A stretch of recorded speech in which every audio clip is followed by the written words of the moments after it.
현재 우리 군은 잠수함 발사 탄도미사일 즉 SLBM을 장착한 3,000톤급 잠수함 장보고3 배치 2 건조 사업을 진행 중이죠. 핵 추진 잠수함을 제외하면 현존하는 디젤 추진 잠수함 중에서는 최강의 무장과 최강의 잠항 능력을 가졌다는 평가를 받는 장보고3 배치 2의 3번함이 드디어 건조에 착수했습니다. 우리 해군의 핵심 전력이 될 장보고3 배치 2를 자세히 살펴보기 전에 구독, 좋아요, 알림 설정, 이것은 리얼F 제작진들을 정말 살찌게 합니다.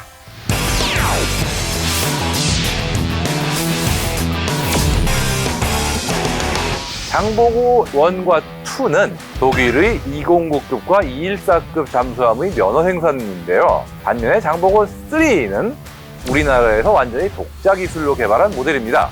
거의 세계 최대에 근접하는 굉장히 큰 재래식 잠수함으로서 눈길을 끌 뿐 아니라 우리 해군의 작전 능력을 아주 크게 높일 수 있다는 점에서 최근 주목을 받고 있죠.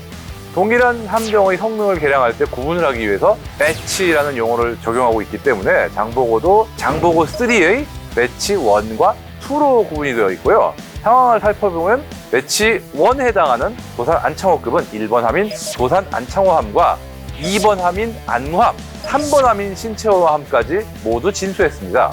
이제 1번 함은 전력화까지 이제 완료가 된 상태고 2번 함도 현재 전력화 작업이 한창 진행되는 중이고 3번 함은 4월에 해군에 인수될 예정입니다.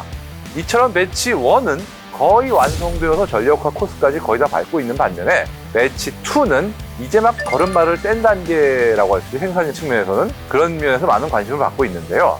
배치 2, 이 선도함의 경우 1번 함은 작년 3월 본격적인 건조를 시작해서 내년 4월에 진수식을 앞두고 있고요. 2번 함도 2026년에 진수 예정입니다. 해군의 인수는 1번 함이 2026년, 2번 함이 2028년으로 예정돼 있어가지고요. 이 두 함은 날짜에 맞게 착실하게 이제 진행이 되고 있는 상황인데요.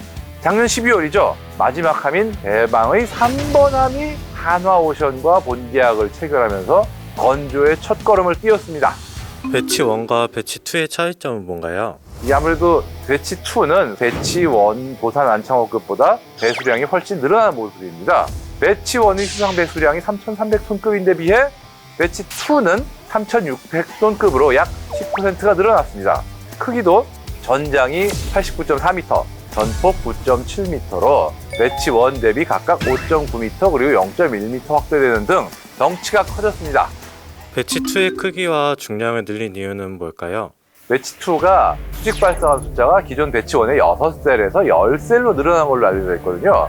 당연한 얘기지만 SLBM 운용 능력도 탑재 6발에서 10발로 늘어났습니다. 이제 숫자도 숫자인데 기존에 사용된 수직 발사관들보다 더 대형화되면서 탑재할 수 있는 미사일의 발사 중량이 적어도 2배 가까이 늘어날 것으로 내다보고 있습니다. 훨씬 강력하면서 사거리까지 긴 신형 SLBM의 운용이 가능해졌다는 얘기인데요. 즉 잠수함의 주먹이 한층 강화된 셈이죠.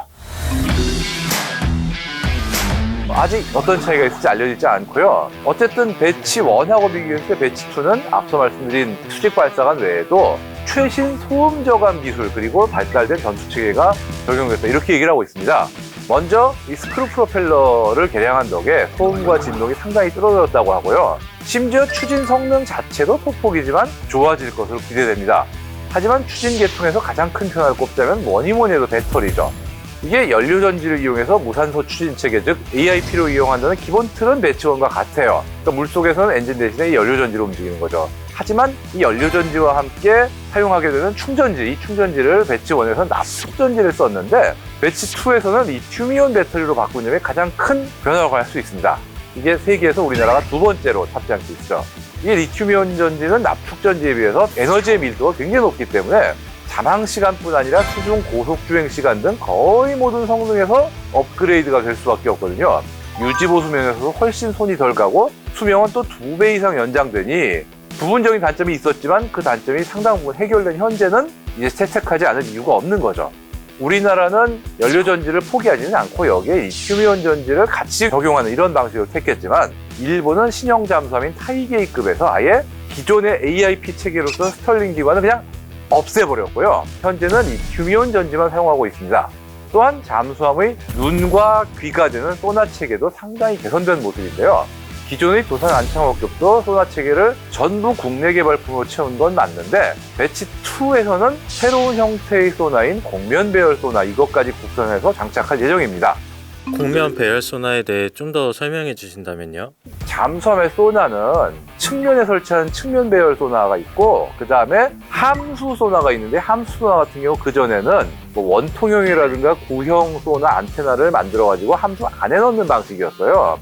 그러다 보니까 함수 공간 활용의 제약도 생기고 그 다음에 붙일 수 있는 탐지 센서의 숫자라든가 탐지할 수 있는 각도 이런 거에도 좀 제약이 있었는데 곡면 배열 소나 같은 경우는 탐지 센서를 안에 넣는 게 아니라 함수 바깥쪽에 쫙 펼쳐서 깔아 놓는 그런 방식이에요. 그러다 보니까 내부 공간을 덜 차지하는 데다 같은 크기의 배에다 더 많은 탐지 센서를 깔 수 있기 때문에 효율적이면서 탐지 능력이 훨씬 좋아요. 특히 이 기존에 쉽게 판단하기 힘들던 표적의 상하각도, 즉 고각이죠. 이 고각까지도 센서 배열 형태 등에 따라서 파악하게 될 가능성이 높아지는 등 장점이 많기 때문에 여러 나라에서 관심을 보이고 있습니다. 이미 다른 나라에서 이 곡면 배열 소나를 이미 적용하는 사례도 꽤 많고 그러지 않더라도 적용하는 중으로 보이고요. 우리나라도 이미 기술은 확보한 상태이기 때문에 배치 2에 적용하는 건 거의 확실하다. 이렇게 정리할 수 있을 겁니다.